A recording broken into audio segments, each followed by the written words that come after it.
Olá, este é o Sindicato em Ação, um novo programa da TV Sindifisco RS, a TV dos auditores fiscais da Receita Estadual do Rio Grande do Sul. E no nosso programa de estreia, estamos recebendo aqui no nosso estúdio os auditores fiscais Irajá Andara Rodrigues e Jorge Ritter de Abreu. Nós vamos falar sobre reforma tributária, um tema palpitante, um tema que atinge a todos, um tema que tem algumas propostas andando aí no Congresso Nacional, na Câmara Federal e no Senado, como nós vamos ver durante o programa. E é muito importante, é um tema que afeta diretamente a carreira dos auditores fiscais da Receita Estadual e que tem reflexos diretos também na vida de toda a população do Rio Grande do Sul e de todo o Brasil. Então, como não poderia deixar de ser, nós temos que falar sobre esse tema e falar muito. Nós vamos fazer 3 programas só sobre reforma tributária. Nesse primeiro programa eu tenho a honra de receber então no estúdio os 2 colegas auditores fiscais. O Jorge Ritter de Abreu, ele tem mestrado em Ciências Sociais pela PUC-RS, atuou por vários anos como chefe da divisão de arrecadação da Receita Estadual. Atualmente ele é diretor de patrimônio da FISVEC e de estudos técnicos do Sindifisco RS e atua diretamente na Comissão de Reforma Tributária na FENAFISCO, que é a Federação Nacional dos Fiscos Estaduais e Distrital. E o colega Irajá Andara Rodrigues, que é auditor fiscal, foi deputado federal constituinte, deputado federal em 2 legislaturas, já foi prefeito de Pelotas, vereador de Marau, é autor de diversas obras e foi cassado, inclusive, pelo regime de 64, né? Sim, né, já. é uma das minhas honras. Tem um extenso currículo, então, o colega Irajá Rodrigues e nos abrilhanta aqui neste programa. Bom, vamos começar, então, o nosso debate. Eu vou começar com o Jorge Ritter, que vai nos atualizar sobre o panorama atual das propostas que existem, né, de reforma tributária aí no Congresso Nacional. Por favor, Jorge Ritter. Pois então, Cristian, Irajá, tudo bem? Nós temos, então, no Congresso 2 PECs, a PEC 45 que está na Câmara, a PEC 110 que está no Senado, e a gente sabe que as reformas têm vários atores, vários interesses envolvidos, né? Também os secretários de Estado têm a sua proposta também, que vão apresentar na forma de emenda ou na forma de uma outra PEC. E eu tenho atuado também na FENAFISCO na reforma tributária solidária, que é uma ideia de reforma que faz parte também desse conjunto de ideias, né? É uma reforma que pretende combater a regressividade do sistema, tentar fazer que o sistema seja mais calcado na capacidade de pagamento dos contribuintes. O que hoje não acontece, o sistema hoje ele é muito regressivo, e as camadas de baixa renda acabam pagando mais do que as camadas de alta renda. Então, esse é o trabalho da FENAFISCO, né? E acompanhar agora qual a tramitação que vai ter na Câmara, né? Na PEC 45 e no Senado. A PEC 45, basicamente, é a ideia do CECIF, que é a do Bernardo Api, e a 110 é do... Para os nossos telespectadores, o que é o CECIF, né? O CECIF é um centro de cidadania fiscal que é um think tank, né? É uma entidade que colabora na formação de políticas, né? Claro, esse órgão ele é financiado por empresas e ele canaliza principalmente nessa proposta de reforma o interesse do empresariado. Quais são os principais pontos dessa proposta do CECIF? Se tivesse que destacar alguns pontos. Ela atua principalmente no consumo, extingue o IPI, que é o Imposto de Produtos Industrializados, o PIS/PASEP, extingue o ICMS e o ISS dos municípios e cria o IBS. Só que ela faz isso de uma maneira a deixar toda a autonomia dos estados na mão da União, né? Os estados só teriam o poder de calibrar a alíquota, e os municípios também. Então, teria 3 alíquotas que, somadas, a da União, dos estados e municípios, formariam uma alíquota desse imposto, né? Então, cada estado, cada município, isso levaria o sistema a ter 5.000 alíquotas, né? Porque são 5.000 municípios. Uma alíquota da União somada com cada estado e mais cada município daria uma variedade enorme. Irajá, diz uma coisa, o senhor trabalhou na Constituinte, né? Isso deve ter sido uma experiência e tanto. Pode relatar um pouco, porque além de ter trabalhado na Constituinte, o senhor também trabalhou em algumas questões sempre relacionadas à área tributária, à área financeira, às finanças públicas dos estados. Então, faz um breve relato desse seu trabalho, que talvez seja muito importante, talvez não, com certeza é muito importante para o que está sendo feito hoje, toda essa discussão que está tendo aí no Congresso Nacional. Por favor, a palavra é sua. Pois é um prazer me reencontrar com os colegas e contar um pouco dessa experiência que, na verdade, eu entendo que foi extremamente válida. Um determinado momento, quando o Brasil, através do nosso trabalho, voltava a ser uma democracia e nós nos preparávamos para eleger o primeiro presidente da República, depois do período ditatorial, nós nos encontramos com uma necessidade. Era preciso oferecer ao Dr. Tancredo de Almeida Neves, já eleito presidente da República, um plano de trabalho, porque quase tudo seria novo, num Brasil absolutamente reconstituído. E se formou um grupo dentro do MDB para propor as alternativas em todas as áreas. E eu fui convidado para ser o coordenador do projeto na área econômico-financeira. E a minha experiência me levou a elaborar uma proposta básica e levá-la para discutir com todos os estados brasileiros. Então, eu percorri o Brasil inteiro, desde Manaus, as capitais principalmente, até Porto Alegre, no Rio Grande do Sul, e ali ouvi sugestões, expus ideias e apresentamos ao final, junto com todos os colegas da Câmara e do Senado e mais especialistas convocados em vários setores, apresentamos um projeto que se denominou Nova República. Na verdade, acabou sendo um trabalho de umas 670, 700 páginas, versando sobre todos os assuntos que interessavam ao futuro governo Tancredo Neves. Isso foi em que ano? Isto foi no ano em que o Tancredo acabou morrendo, depois de eleito.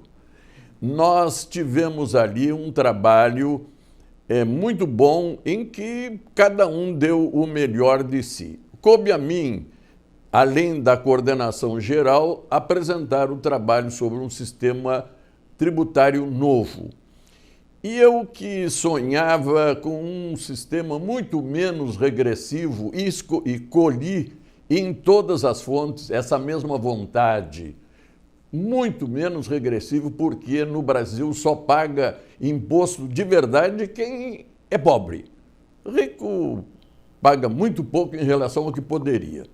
Irajá, vamos fazer um parênteses aqui para o Jorge explicar para a gente um pouco o que é essa tal de regressividade ou progressividade. Para os nossos telespectadores, depois eu retomo a palavra contigo. Eu vou fazer um resumo rápido só para situar. Porque esse é o cerne da proposta da FENAFISCO, né? A questão da progressividade.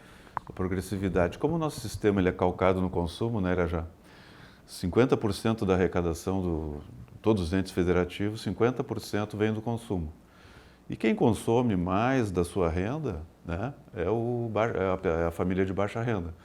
Se a pessoa ganha R$1.000, ela consome praticamente 100% da sua renda e paga o imposto sobre o consumo, que é um imposto alto, né? E o imposto de renda no Brasil ele tem uma alíquota progressiva, mas ela é progressiva até um certo limite. Lucros e dividendos, por exemplo, não pagam imposto de renda. Então, se a gente analisar o sistema como um todo, quem paga mais é a baixa renda. Isso se chama um sistema regressivo. Sim, então seria mais ou menos o seguinte, se nós pensarmos numa pessoa de alta renda com uma pessoa de baixa renda, como o sistema tributário brasileiro tem muitos impostos que incidem sobre o consumo, como por exemplo o ICMS, que é o principal imposto aqui do Estado, os dois acabam pagando a mesma quantia de imposto, só que como quem tem menos condições, né, mais baixa renda, tem uma proporção maior do seu salário consumido pago em impostos, em consumo, acaba tendo que pagar mais. Proporcionalmente paga mais, é isso, né? Isso. É. Paga mais do que em relação à sua renda, aquele que ganha mais. Voltamos então para Irajá, aqui é só fechar o parênteses. Olha, sem dúvida, este é o lado mais perverso. E mesmo no imposto direto, como é o imposto de renda, se começa a pagar a partir de salário de dois salários mínimos, já se começa a pagar imposto de renda, como se salário fosse renda, não fosse sobrevivência. Então, a ideia que eu recolhi no Brasil inteiro foi essa. Em segundo lugar, a miséria, e eu tinha sido, quando fui deputado, já tinha sido prefeito de Pelotas e vereador em Marau. Então, eu sabia de sentir na carne o quanto é desigual, é terrível a concentração feita dos recursos nos cofres da União.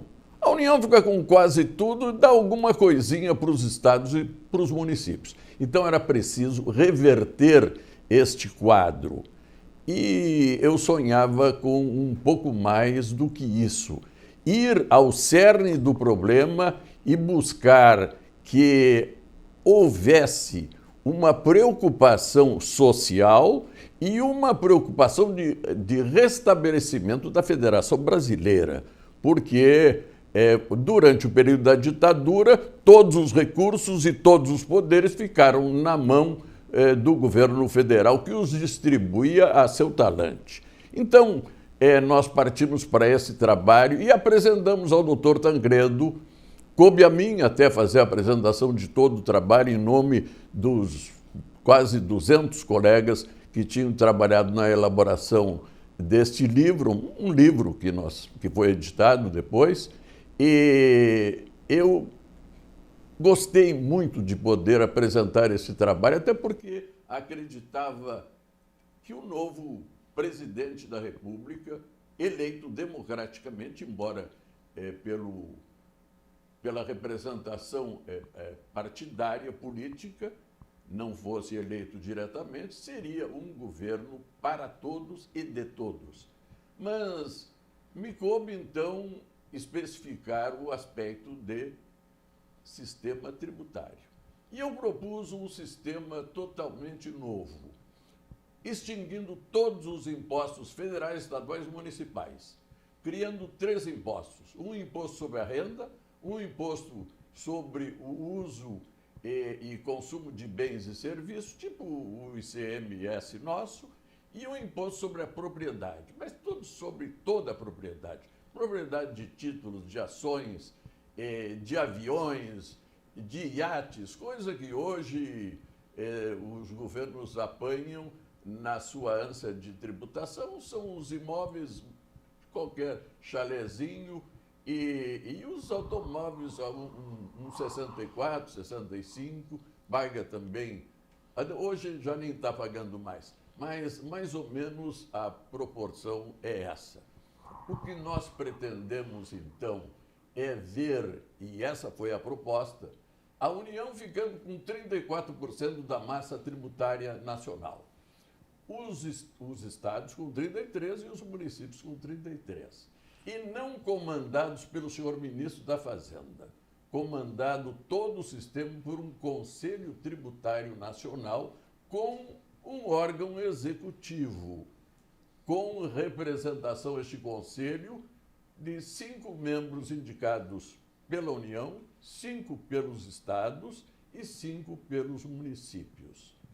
Deste trabalho acabou nascendo, por iniciativa nossa, do então governador Orestes Quércia e minha, constituímos a Confederação Nacional dos Municípios. Ele tinha sido prefeito de Campinas e eu tinha sido prefeito de Pelotas e tínhamos sentido na carne toda essa amargura de não poder atender os reclamos da nossa população. Então, se partiu daí, hoje nós temos uma Confederação Nacional dos Municípios atuante, viva, e que espero que acompanhe também o desenrolar dos trabalhos desse nosso novo sistema tributário. Porque, convenhamos, o que os meus colegas colocaram, afinal, no texto da Constituição, não tem nada de reforma. É um sistema velho, antiquado, regressivo, triste e concentrador de renda. Esse é um ponto que eu gostaria de chamar a atenção, que o senhor colocou na sua fala, que é a questão do pacto federativo, né? O senhor relatou que na época, né, transição do regime militar para o democrático, havia muita concentração das receitas tributárias na mão da União. Jorge Ritter, como está hoje essa questão do pacto federativo no Brasil e as propostas atuais, elas mexem nisso ou continua tudo a mesma coisa? A distribuição do bolo tributário entre os entes da federação? Pois é, o Irajá participou ali da Constituinte, né? Esse é um momento importante em que houve ali uma certa descentralização de recursos, né? E a partir dali, os municípios começaram a ganhar mais recursos, né? Mas a União ela foi recuperando isso aí através de contribuições sociais, contribuições como a PIS/COFINS, que não são repartidas com estados, né? A gente sabe que o imposto de renda, o IPI, a União arrecada, mas reparte com estados e municípios. Nessa passagem, depois da Constituinte, ela foi criando formas de contribuição que não são repartidas, né? E hoje, então, e depois, em 96, ainda teve a Lei Candir, que tirou a tributação dos estados sobre produtos primários e semi-elaborados. Então, ali os estados perderam mais um pouco, né?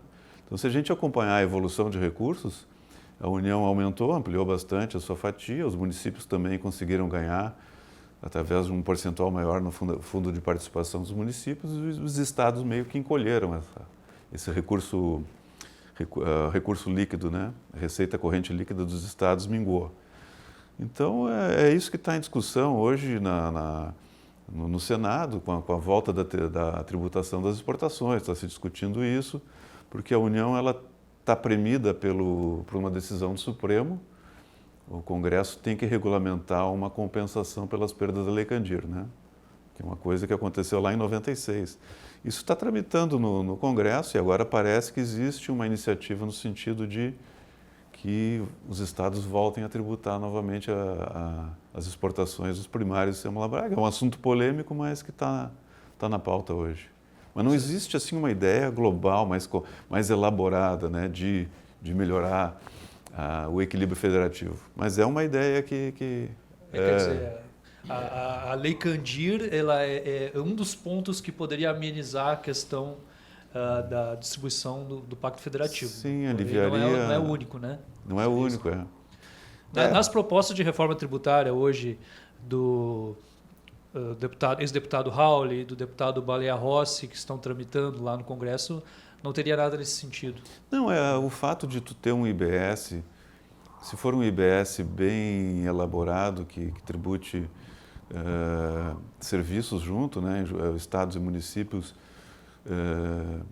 se for um IBS que também tribute... Porque os serviços vão aumentar muito, a arrecadação de serviços no futuro, de bens intangíveis, cessões, todos os tipos de operação que hoje fogem à base do ICMS. Se o IBS conseguir ser bem formulado nesse sentido, melhora para os estados. O IBS, no caso, é o que está previsto É um IVA. É o que está previsto, é uma ideia mais ou menos consenso em todas as reformas. Na PEC 45. Na PEC 45, do Baleia né? Rossi. Só que a PEC 45 tem uma parte que a União domina. Na do Rauli, isso aí é um pouco melhor, porque aí os estados têm mais autonomia, né? Isso aí varia um pouco de uma proposta para outra. E na ideia dos governadores também isso aí ficaria num órgão, tipo um Concefaz, um comitê gestor, um órgão executivo que tenha harmonia na administração desse imposto, né? O importante é que ele seja justo e bem administrado para os estados poderem ter o recurso necessário para fazer frente às suas responsabilidades, né? Saúde, educação, enfim. Sim, esse é um ponto muito importante, né, que nós temos, que é o retorno dos impostos para a população, daquilo que é arrecadado em tributos para a população. Bom, nós vamos fazer uma pequena pausa agora, que nós vamos chamar a Fabiane Flores com os destaques da semana. Fabiane. Oi, Christian, é isso mesmo. Nós vamos começar falando do STF, que por maioria afirma ser inconstitucional a redução da remuneração do servidor público conforme a jornada de trabalho. Justiça autoriza o Estado do Rio Grande do Sul a vender ações do Banrisul. O governo do estado anuncia a quitação da folha de agosto somente no dia 11 de outubro. IBGE aponta que a renda no estado do Rio Grande do Sul está estagnada há 5 anos. Oxfam publica relatório sobre as desigualdades no Brasil. Internacional de Serviços Públicos e a Fundação Alemã Friedrich Ebert publicam um estudo comparativo das tributações nos países da América Latina. Secretário de Gestão e Desempenho de Pessoal do Ministério da Economia afirma que reforma administrativa deverá acabar com a estabilidade no serviço público. Comissão de Constituição e Justiça do Senado aprova a PEC da reforma da Previdência. Confira mais detalhes destas e outras notícias no site do Sindifisco RS. É contigo aí no estúdio. Obrigado, Fábio. Vamos agora ao nosso intervalo comercial. Você está sendo bombardeado por propagandas sobre a reforma da Previdência, dizendo que ela é boa para você e para o Brasil. Mas o que o governo não fala é que quem vai pagar essa conta é você, que vai trabalhar mais, pagar mais e receber cada vez menos. Se receber. Eles dizem que essa reforma é necessária para reduzir os gastos do governo. Na verdade, eles querem presentear os bancos e as grandes empresas com o seu dinheiro. Sabe por quê? Porque eles querem que só você contribua. Nem o patrão, nem o governo irão contribuir. Além disso, a sua contribuição será feita diretamente para os bancos, como uma poupança, onde só você deposita. Já imaginou se o banco quebra? Como fica sua aposentadoria? Você confia nos bancos? É mentira que essa reforma acaba com privilégios. Isso é discurso para enganar você. Pois, na verdade, a reforma prejudicará as mulheres, os mais pobres, os trabalhadores rurais e os idosos. A reforma acaba com sua aposentadoria por tempo de contribuição e passa a ser somente por idade. Agora, os homens só poderão se aposentar aos 65 anos e as mulheres aos 62. E para as mulheres trabalhadoras rurais, a aposentadoria passará de 55 para 60 anos. Ela reduz o valor do benefício dos idosos que não conseguiram contribuir para apenas R$ 400 a partir dos 60 anos e só chegaria ao valor de um salário mínimo aos 70 anos. Este valor mal dá para pagar os medicamentos da maioria dos idosos. Ao contrário do que diz a propaganda do governo, ela vai piorar a economia, pois vai reduzir o seu poder de compra. A reforma da Previdência é cruel para o povo. Acorde, informe-se e não deixe te enganarem. Porque quando você for cobrar o dinheiro que depositou, pode ser que te mandem procurar o banco da praça. Frente Gaúcha em Defesa da Previdência Social. Visando a aprimorar ainda mais a comunicação com seus filiados, o Sindifisco RS traz mais uma grande inovação, o aplicativo Sindifisco RS. Com ele, o filiado poderá estar por dentro de tudo o que acontece com seu sindicato, acessando os vídeos produzidos pela TV Sindifisco RS, as edições da revista Enfoque Fiscal, as principais notícias da entidade, os boletins semanais e ainda ficar sabendo da programação de eventos. O aplicativo também vai possibilitar o envio de comunicação direta entre diretoria e filiados.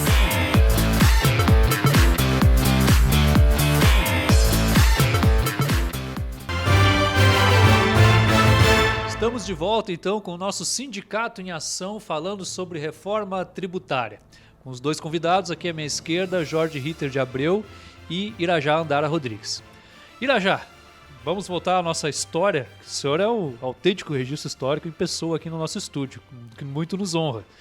O senhor estava falando que teve toda aquela caminhada, né, ouvindo sugestões, fazendo sua proposta, mas isso foi um período pré-constituinte. Né? O seu trabalho na Constituinte, como foi depois dessa etapa prévia? Bom, e ao natural, como eu tinha coordenado esse trabalho a ser entregue ao Dr. Tancredo, e especialmente a minha participação pessoal tinha sido voltada para um sistema tributário totalmente novo no Brasil, o doutor Ulisses me convidou para ser o relator do sistema tributário para a nova Constituição, ou seja, na Constituinte. E nessa condição eu fui entrevistado pela Rede Bandeirantes em nível nacional. E eu dei as linhas gerais de como nós pretendíamos que o trabalho fosse desenvolvido, com igualdade de tratamento entre os 3 níveis de governo, e não essa concentração absurda que a Constituinte manteve em mãos da União, e, por outro lado, tirar o aspecto profundamente regressivo que tem o nosso sistema tributário. Era essa a orientação, e eu transmiti isso para o Brasil inteiro. Não deu outra. Quando eu vi, eu fui o único dos relatores sugeridos pelo companheiro Ulisses que não foi efetivado no cargo. Eu não fui nomeado relator. Eu fui substituído por um pernambucano, sob a alegação de que o Sul Maravilha já tinha muito e precisava favorecer o Nordeste pobre. Mas o objetivo não era esse, era manter o sistema concentrador e regressivo. E então o que nós vimos é esse sistema que foi implantado pela Constituição de 88, ainda com a profunda chaga trazida pela Lei Candir. Eu, então, sinceramente, apresentei o projeto, mas não me interessei mais por ele e passei a me interessar por um outro tema que era muito, e é ainda, extremamente atual. É acabar com essa extraordinária quantidade de juros que o povo brasileiro paga. E daí nasceu de uma proposta nossa, do Fernando Gasparian, do Oswaldo Lima Filho e minha, saiu a nossa limitação dos juros, aplicando o sistema que na época do Getúlio era aplicado no Brasil, a lei da usura. Passou de 6% ao ano, no máximo se permitindo 12% ao ano, fora disso, usura, e com penalidades, inclusive com pena de cadeia. Mas nós, depois, claro, nesse período, a comissão encarregada, a comissão de sistematização, votou o meu projeto pelo arquivamento, e eu achei incrível agora, anos depois, 20, 30 anos depois, lendo o parecer da comissão de sistematização sobre o meu projeto, o que eles dizem é extremamente elogioso.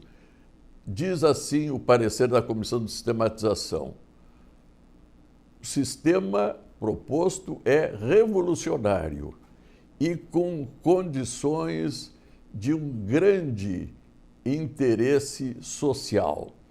Isto me fez voltar a pensar em trabalhar o tema e, junto com os colegas e junto com algum deputado, eu tenho conversado com um ou outro, mas ainda não me fixei em ninguém, que possa pegar esse material e colocar na mesa para discussão.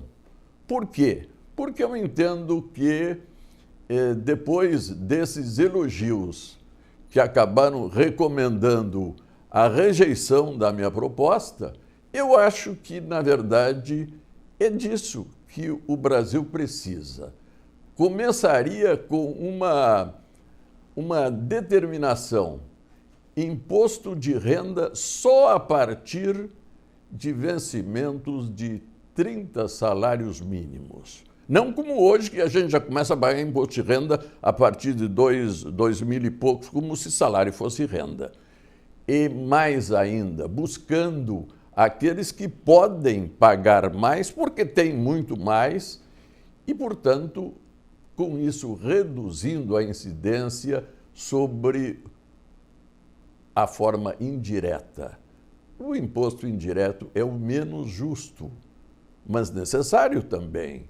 Então, a proposta minha se circunscreveria a isso. Em primeiro lugar, tira completamente a observância de obediência dos auditores fiscais, como agora está sendo reivindicado pelos auditores federais, face a problemas políticos que têm surgido, tira das mãos do governo, passa a ser a nossa gente constituinte de uma carreira de Estado e, portanto, dirigida por um Conselho Tributário Nacional e um órgão executivo.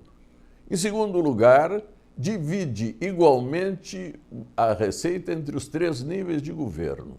Acaba com todos os impostos atuais, ficam os 3 que eu já mencionei, e tem uma coisa também. A proposta é acabar com todos os benefícios fiscais, isenções, etc., e quem quiser ter benefícios fiscais, que receba doações, ou se dê o título que quiser, mas através do orçamento de despesa.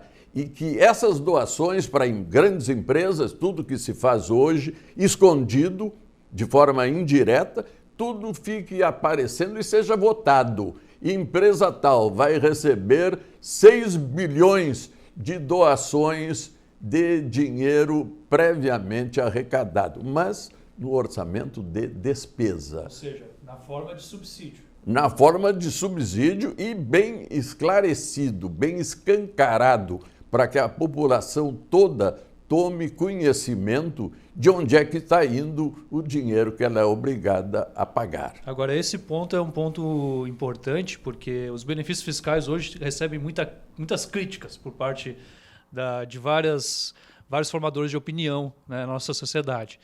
E eu queria ouvir do Jorge por que recebe essas críticas, né? Nós mesmos que trabalhamos na Receita Estadual nos deparamos com isso constantemente. Quais são as limitações, quais são os problemas, quais são as propostas que podem advir para melhorar essa situação dos benefícios fiscais? O que está acontecendo hoje em nível de legislação, de mudança legislativa, para tornar isso um problema não tão debatido na nossa sociedade, mais transparente, quero dizer. Pois é, ali na Constituinte, depois da Constituinte, a Constituição nova, o ICM virou ICMS, ele ganhou um S e passou a ter serviços, né? Serviços de energia elétrica, passou a incluir os combustíveis, enfim, o ICMS ampliou muito a base. E se esperava que a arrecadação do ICMS fosse crescer. Mas o ICM arrecadava 6, 7 pontos do PIB e na década de 90 começaram a vir os benefícios fiscais. Entrou muito forte a guerra fiscal para conseguir trazer montadoras para os estados. Os estados entraram numa competição muito forte. E a arrecadação começou a cair em função disso, né? Então, até hoje, os benefícios... e é um ponto importante, os benefícios se espalharam em todos os estados e sem transparência. Tu não sabe direito quem é que está ganhando, quais as condições que os estados estão dando.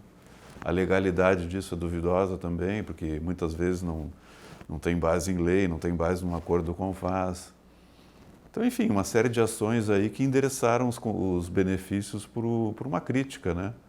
Uma crítica de derrubar a arrecadação e prejudicar. Esse acordo do CONFAS que menciona é que existe uma disposição, né, na lei complementar do ICMS dizendo que para se conceder benefício fiscal deve ter um acordo entre os estados, não é isso? Sim. E essa questão dos benefícios fiscais também, a questão da transparência, né, ela envolve uma limitação legal que está prevista no Código Tributário Nacional. É a questão do sigilo fiscal, né? Então os estados, alguns publicam no limite da lei, né, no limite da... No nosso caso, nós temos aqui no estado os dados abertos da Receita Estadual, onde os benefícios são publicados, mas de uma forma sintética, não é analítico, né? Porque tu não pode divulgar dados que deixem exposta a situação econômica de uma empresa. E às vezes o benefício é dado para uma empresa que produz um produto só, né? Essa questão dos benefícios fiscais, então lá o CONFAS, ele tem que regular. Mas foi feito um acordo recente que esses benefícios fiscais vão durar mais 15 anos e vão terminar. Claro que sempre pode, lá no fim desses 15 anos, ser prorrogado por mais 15, né? Mas a gente espera que dentro da ideia de reforma tributária, todos os projetos que estão lá, eles limitam bastante esses benefícios. Então, uma proposta diz que não pode ter benefícios, não pode ter isenções, não pode ter redução de base de cálculo, não pode ter crédito presumido, A ideia do Raul, que está no Senado, o ex-deputado Raul, diz que só pode dar para remédios e itens de alimentação. Tem a ideia também do ICMS personalizado, que é aquela ideia do colega Giovanni, que permite que se devolva o ICMS ou IBS, né, para as famílias de baixa renda. Enfim, em todas as propostas que estão lá no Senado, existe uma contenção para a forma de benefício. Sem falar que o IBS, ele incide no consumo. Então, isso aí, o fato do imposto incidir no consumo, os estados não conseguem mais dar benefício para a fabricação no seu território, né? Então, se uma dessas ideias... Eu acredito que essas ideias que estão lá no Congresso, elas vão negociar entre elas, porque tem vários interesses, né? Tem os prefeitos, tem os governadores, tem as empresas. Então, dentro desse arranjo, periga sair uma alteração no sistema tributário que regule essa questão dos benefícios. Acredito que sim. Nós temos aí grandes dificuldades, né, historicamente, de aprovação de qualquer reforma tributária. Nós tivemos aí uma chamada mini reforma tributária que foi lá no início do governo Lula, em 2003, mas sempre tem muita dificuldade de se aprovar qualquer reforma tributária. E aí eu aproveito para perguntar para o colega Irajá, que teve uma proposta de reforma tributária na época da Constituinte. Na sua opinião, por que não andou a sua proposta?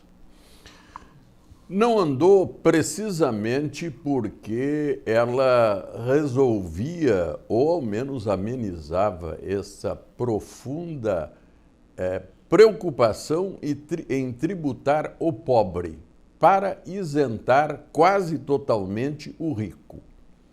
Isso é o que nós vemos no sistema tributário hoje. E mais ainda, que era preciso exercer o poder o mais absoluto possível.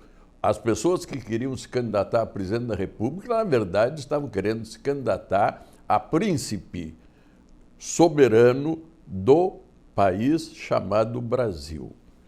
O nosso sistema presidencialista é um pouco mais concentrador de poder do que os poderes imperiais que o Brasil já teve. Então, por isso, não interessava, era preciso manter todo o poder e todo o dinheiro na mão daqueles em que se mantém praticamente hoje. O senhor acredita, então, que houve uma interferência direta da presidência da República?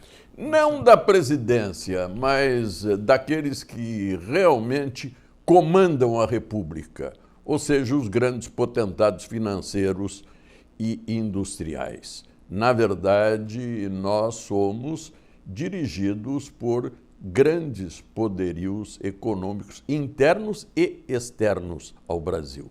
Então, eu estou gostando de trazer de novo esse tema a debate. Por isso que eu conversei com os colegas presidentes da AFISVEC e do Sindifisco sobre isso, sobre a ideia de trazer à lume essas formas um pouco diferenciadas e colocar, quem sabe, mais algo para ser pensado por aqueles que, no final, vão ter a obrigação de pegar toda essa massa crítica e transformar, quem sabe, num sistema tributário mais justo, menos regressivo e que, inclusive, prime por distribuir dinheiro para os municípios, onde o cidadão exerce o seu direito de exigir um tratamento equânime, um tratamento justo. Porque o governador dificilmente ouve o cidadão e o presidente da República muito raramente. Quem ouve é o prefeito, é o vereador. E as grandes necessidades coletivas públicas se dão a nível de município. Então, o município, no mínimo, tem que ficar com uma porção igual, um pouquinho menor talvez, mas bem pouquinho menor do que da União e igual a do Estado. O que eu fiz também e apresentei na Sociedade Brasileira para o Progresso da Ciência, numa sessão especial que me foi permitida juntamente com o então governador Quércia, eu apresentei uma proposta de redistribuição das atribuições dentre os 3 níveis de governo. E acho que isso aí é extremamente necessário. Nós temos fazendo segurança o governo federal, o governo do estado e agora os municípios. Fazendo educação, tem até universidade estadual, nós temos aqui, e depois tem ensino de 2º grau federal. Quer dizer, na verdade, a gente se lembra de um velho ditado que diz: panela em que muitos mexem nunca sai bem temperada.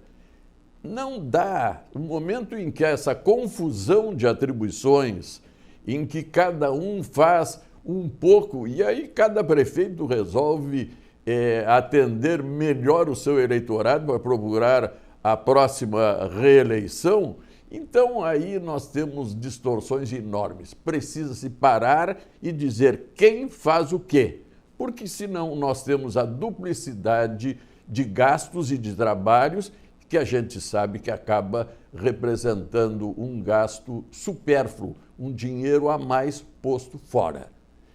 Isto me parece que está no substrato do trabalho que é preciso fazer, e eu estou querendo, então, retomar essa discussão com a experiência que, naturalmente, adquiri nesses 2 momentos, na preparação para o Tancredo e depois com a morte do Tancredo no trabalho para a Constituinte. Perfeito.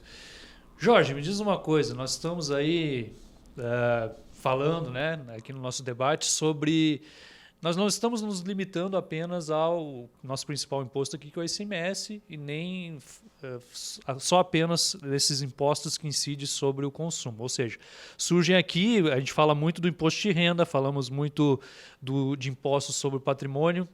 Nas 2 propostas que estão hoje, a que está na Câmara e a que está no Senado, elas atingem esse objetivo? Elas tratam de outros impostos ou elas ficam limitadas ao imposto sobre o consumo? Elas ficam limitadas no consumo, elas não alteram a incidência do imposto de renda, até porque essa tributação do imposto de renda sobre dividendos seria por lei, não seria na Constituição, né? Mas a gente não vê uma intenção do governo, assim, a não ser, raramente se fala em aumentar essa tributação sobre dividendos, lucros e dividendos, que é uma parcela, que é o único país no mundo que é isento no Brasil, né? E na parte do patrimônio ele altera um pouco, algumas propostas alteram a competência, muda o ITR, o IPVA para o município, enfim, o ITCD, mas não altera a alíquota, não fala numa incidência mais progressiva nisso aí, né?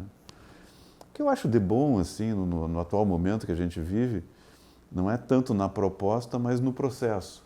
A sociedade civil está muito presente lá dentro do Congresso, negociando, formulando políticas. Eu acho que esse momento ele está sendo rico e nessa ideia de uma costura na sociedade, junto com os políticos, é capaz de sair uma reforma tributária um pouco melhor.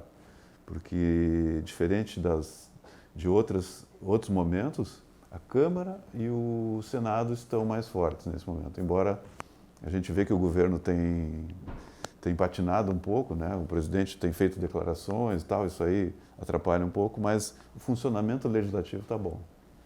Perfeito. Nós vamos para o nosso mais um intervalo comercial e voltamos na sequência falando para o nosso último bloco aí sobre reforma tributária. Até já. Eu já vi tanta coisa nessa vida. Nasci em 1928. Um ano depois, estourou a terrível crise de 29. Só que eu sou gaúcho e não me abalo por qualquer coisa. Eu sigo em frente. Depois veio a Revolução de 30, a Segunda Guerra, dezenas de planos econômicos e 8 moedas diferentes. Ao longo desses 90 anos, eu segui firme na minha missão.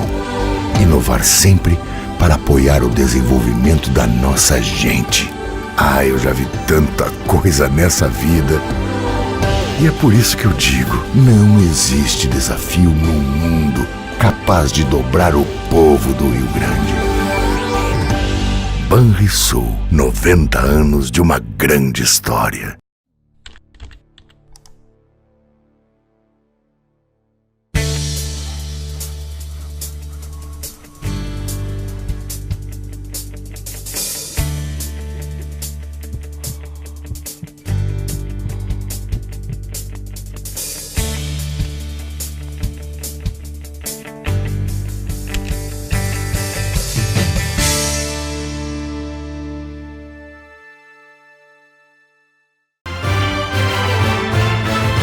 Estamos de volta aqui no nosso Sindicato em Ação, falando sobre reforma tributária com o Jorge Ritter de Abreu e Irajá Andara Rodrigues. Bom, Irajá, vamos falar mais um pouco de história. Eu fiquei curioso com essa sua cassação de 1964. O senhor era professor na época? Eu E era exator? professor de latim e português e exator estadual. E no dia 18 de abril, o golpe foi dia 1º de abril. E não foi dia 31 nada. Foi 1º de abril mesmo. Então, dia 18 de abril, ou seja, poucos dias depois do golpe, eu entrei na primeira lista de expurgo do Estado, junto com juízes, promotores, professores, exatores, uma porção de gente, fiscais. E eu fui reintegrado na Fazenda 9 meses depois. Mas, como professor, não era bom me deixar em contato direto com a gurizada, então eu só fui reintegrado depois de ter ultrapassado 70 anos, ou seja, depois de virtualmente aposentado, onde eu não podia incomodar mais. Em vista disso, eu... Ou seja, recentemente. Recentemente, faz pouco tempo.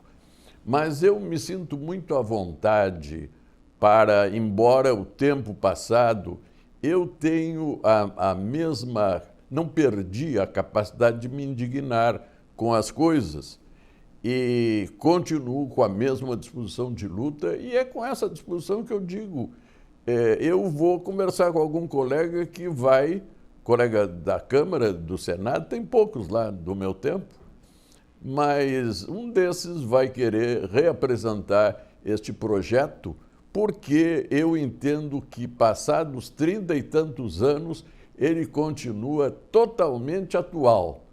As iniquidades até aumentaram algumas, em especial essa Lei Candir que leva o Brasil a se desindustrializar, conduz para isso. E o Brasil precisa se livrar disso e de outras peias terríveis que tem contra ele. Então, eu me disponho a retomar essa luta e só vou ver para ver quem vai ser o meu intérprete, uma vez que eu, no momento, não tenho mandato eletivo nenhum.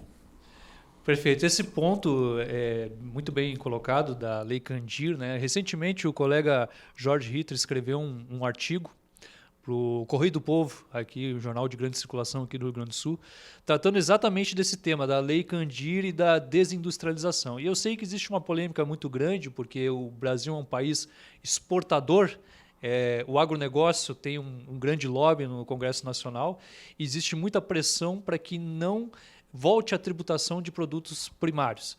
Pode falar um pouquinho sobre isso para nós, Jorge? Que está atuando de frente nisso? Lei Candir é interessante. Eu fiz uma pesquisa, eu fiz a seguinte pergunta, né, para mim começar essa pesquisa. É possível tributar a exportação? Porque existe um mantra, né, que não se pode tributar a exportação, porque o Brasil perde competitividade no exterior, enfim. E aí eu fui pesquisar outros países e vi que a Rússia tributa a exportação, a Argentina tributa a exportação de soja, né, na Rússia eles tributam petróleo. E, enfim, eu encontrei uma série de países que tributam. Lá na OMC, a Organização Mundial do Comércio, não proíbe tributar a exportação. Existem alguns acordos comerciais que limitam a tributação na exportação, mas não é proibido. Então, a ideia é possível, né? A conclusão que eu cheguei é que é possível tributar a exportação. O Brasil tem condições de influenciar no mercado, ou seja, ele é um produtor forte de soja e minério de ferro, né? Então ele tem as condições de botar preço no produto, né? Na questão do minério de ferro, olhando lá para Brumadinho, a gente não tributa e o minério sai a um preço baixo, né? Fornecendo para vários países um minério de ferro de boa qualidade com preço baixo e ficamos aqui com dano ambiental. No caso da soja, a gente produz aqui, a soja está crescendo, tomando área de outros cultivos, atrapalhando a produção de alimentos de feijão, de uva, né? Eu conversando com um produtor de uva lá em Jaguari, eu não consigo mais produzir uva porque a pulverização de glifosato na soja pega na minha parreira e eu não consigo produzir uva. Então a gente tem um dano ambiental da soja também. Então essa tributação, se ela for feita com cuidado, ela pode nos compensar as perdas que a gente teve com a Lei Candir, questões ambientais, melhorar a nossa arrecadação, melhorar a crise fiscal, melhorar investimentos que o Estado pode fazer na educação, na saúde, enfim. Então eu acho que é uma questão bastante justa, né? Então esse foi o resultado da pesquisa que eu fiz, aí eu analisei vários textos, né? E cheguei à conclusão que, acompanhando a evolução do mercado externo, sem perder a competitividade da soja, do nosso minério, enfim, de uma série de produtos, como o café, por exemplo. A gente pode exportar nióbio, só o Brasil produz. A gente poderia tranquilamente tributar isso aí e ter uma receita melhor para o Estado. O nosso país ainda ele é muito calcado na exportação de produtos primários. Isso vem desde os tempos de colônia, não é mesmo? E, no entanto, aquilo que tanto se fala, para o país se desenvolver, ele precisa se industrializar, parece que nós estamos indo na contramão. Não sei se... outro ponto interessante que leva, se a gente tributar a exportação dos produtos primários, a gente vai direcionar isso para processamento interno e pode aumentar a exportação de um produto manufaturado, que hoje a gente vem perdendo. As manufaturas estão todas indo para a China, né, e para outros países, e a nossa indústria aqui diminuindo. Sim, nós temos um colega aqui, nosso diretor de políticas, nosso diretor parlamentar, que é o Vicente Busatti, ele bate muito também nessa tecla da desindustrialização do Estado, ele que trabalhou muito tempo com comércio exterior, e ele sempre cita o exemplo da soja, né? E a soja, antigamente havia meia dúzia de indústrias de processamento de soja para transformar em óleo de soja. Atualmente não tem mais nenhuma indústria, digo, dentro do Estado, né? Ficou muito mais vantajoso se exportar diretamente a soja, e o Brasil é destaque mundial em soja, como bem já colocou o colega Jorge Ritter, e não tem mais indústrias, as indústrias quebraram. Então, é isso que se relaciona a Lei Candir com a desindustrialização. Não é mesmo, colega Irajá? Olha, e eu quero lembrar um episódio recente agora, que nos mostra, nos escancara essa realidade. Só tiram ouro do território brasileiro empresas estrangeiras. Então houve um roubo agora, um assalto no aeroporto, e nós chegamos a que conclusão? Que a empresa dona do ouro era uma canadense, que tirava o ouro, os lucros certamente são dos donos, que são pessoas do Canadá, e sem tributação nenhuma. E o que tocava para o Brasil? Nós ficamos só com o buraco, porque o resto nos levam tudo. Quer dizer, o Brasil continua como qualquer nação colonizada a exportar as suas matérias-primas, e os outros é que ganham. Imagina a soja. Talvez, olha, desde trabalhos feitos na época da Segunda Guerra Mundial, já indicavam as inúmeras utilidades dos subprodutos da soja, em especial a chamada torta de soja. E, naquele tempo, Thomas Carver, um cientista americano, indicava mais de 100 utilizações para os subprodutos de soja. Tudo isso nós mandamos embora e ficamos apenas com os nossos campos devastados. Em grande parte, a responsabilidade cabe aos homens que implantaram a Lei Candir, e precisa acabar com isso. Mas, voltando ao sistema tributário, eu quero lhes dizer que é o momento de o Brasil se enfrentar a si mesmo e tentar acabar com esse processo colonialista, regressivo e concentrador de poder. Enquanto nós não fizermos isso, nós vamos conviver com uma enorme taxa de desemprego, com uma concentração de renda inaceitável. O Brasil é um dos países que mais concentra renda no mundo e, convenhamos, nós estamos nos atrasando em relação àqueles que comandam a evolução mundial. É um debate muito interessante que nós estamos tendo aqui sobre reforma tributária, e nas palavras dos nossos entrevistados a gente percebe que o sistema tributário não se restringe apenas ao tributo em si, ele tem uma função social. Nós temos outras questões relacionadas, como, por exemplo, um grande debate que está acontecendo atualmente por conta da Amazônia, que são questões ambientais, né? Nós podemos trabalhar o tributo, pensar numa reforma tributária que também ajude nas questões ambientais. Podemos pensar, como colocado aqui pelo colega Irajá Rodrigues, podemos pensar num sistema tributário que seja mais igualitário, que trabalhe, que combata as desigualdades, que o Brasil realmente é um destaque mundial, né, nesse péssimo indicador que é o indicador da desigualdade. Existe algo, vocês conseguem, Jorge Ritter, consegue visualizar algo nesse sentido em alguma proposta de reforma tributária? Não digo apenas as que estão tramitando, mas outras que tenham surgido. Sim, eu gosto muito de falar dessa reforma tributária solidária, porque ela une o econômico com o social, né? A reforma tributária solidária da FENAFISCO. Da FENAFISCO, ela propõe uma forma de tributação que ativa, ao combater a regressividade, ela ativa a economia, porque ela dá mais renda para as famílias e as famílias vão consumir mais. Então, ela une o crescimento econômico com o aspecto social, né? Ter mais renda na população, gerar mais empregos.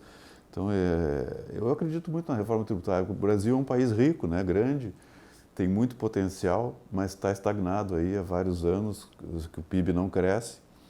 E se somente uma reforma tributária poderia fazer isso, poderia modificar essa situação, fazer uma redistribuição de renda e nos gerar mais empregos, né? Que é o grande problema atualmente, né? Tu ter emprego para a população e voltar a ter demanda, né, na economia.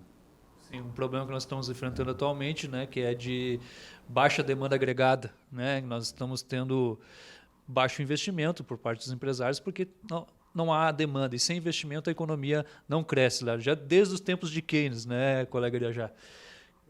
Sobre a questão ambiental, eu sei que o senhor também desenvolveu algum trabalho nesse sentido. De que forma a gente poderia relacionar o tributo em si, uma reforma tributária, com as questões ambientais? Por exemplo, nós temos aí o desmatamento da Amazônia, e o desmatamento ele se concentra, conforme imagens da própria NASA, né, na linha de fronteira, ao sul da Amazônia, que é a linha de expansão do agronegócio, ou seja, a linha de expansão justamente das plantações de soja, das pastagens. De que forma que a gente poderia ajudar na questão ambiental com relação a tributos? Olha, eu tenho uma visão sobre o aspecto ambiental um pouquinho diferente. O Brasil é um dos países com legislação relativa ao meio ambiente mais avançada no mundo. Nós temos restrições ao desenvolvimento que vários países, talvez a totalidade dos países, não tenha. Então, entendo que nós temos que pensar em utilizar plenamente, e eu dou um exemplo para o nosso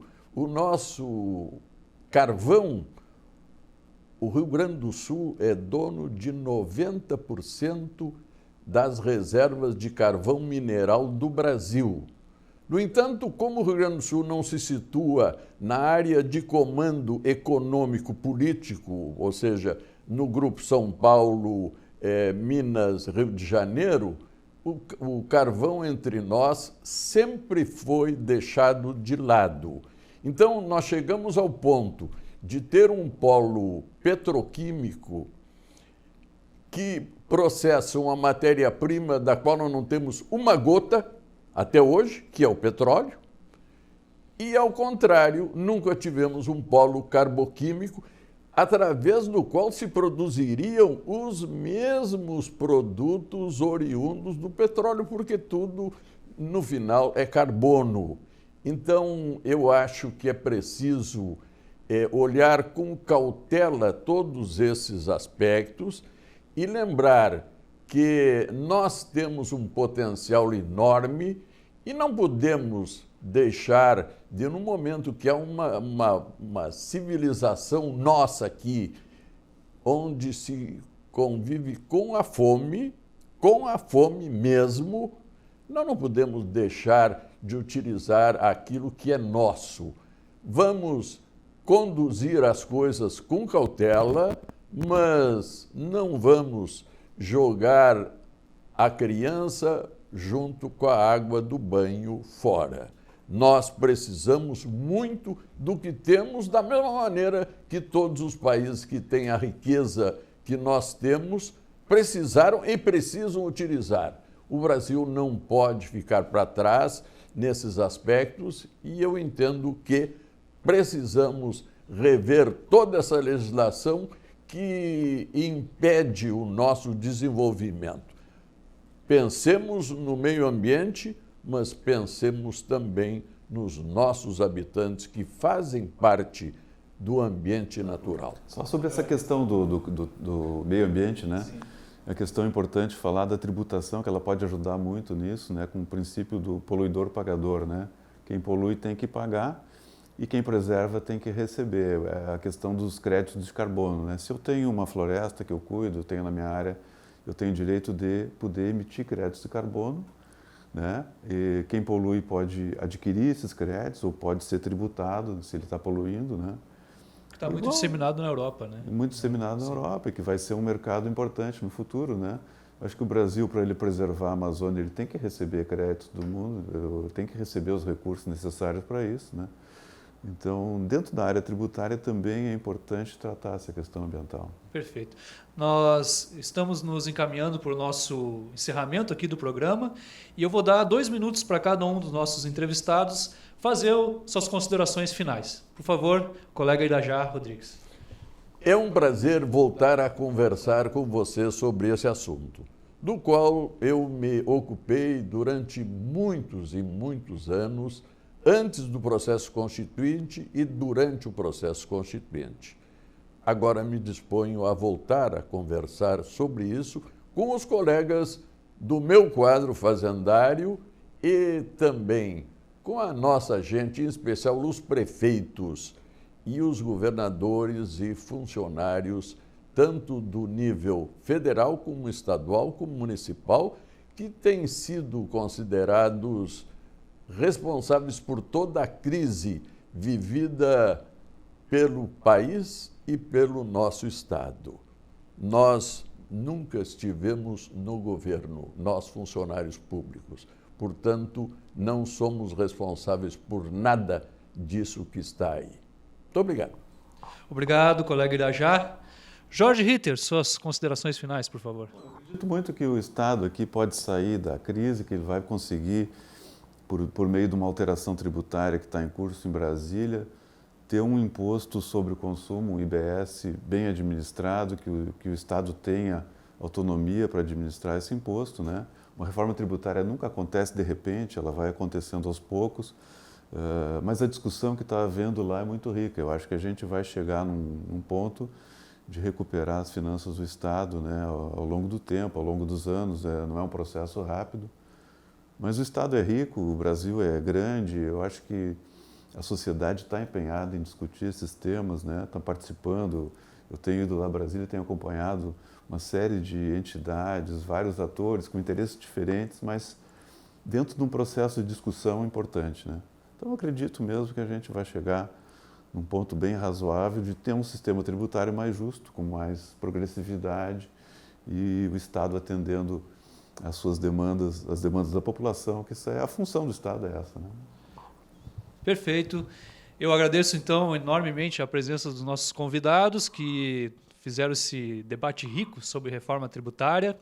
Nós estamos encerrando nossa primeira edição do Sindicato em Ação. Você pode também participar, que esse é um programa participativo. Você pode fazer os comentários. Nós estamos no YouTube, no Facebook. Pode fazer seus comentários nas duas plataformas. Pode sugerir pautas para a gente. Pode sugerir nomes de entrevistados. Sobre o que você gostaria que nós falássemos aqui no Sindicato em Ação, né? Então, muito obrigado pela presença de vocês, pela audiência. Nos vemos aí na próxima semana. Este é um programa semanal, um programa dos auditores fiscais da Receita Estadual do Rio Grande do Sul, através da sua TV Sindifisco RS. Até a próxima.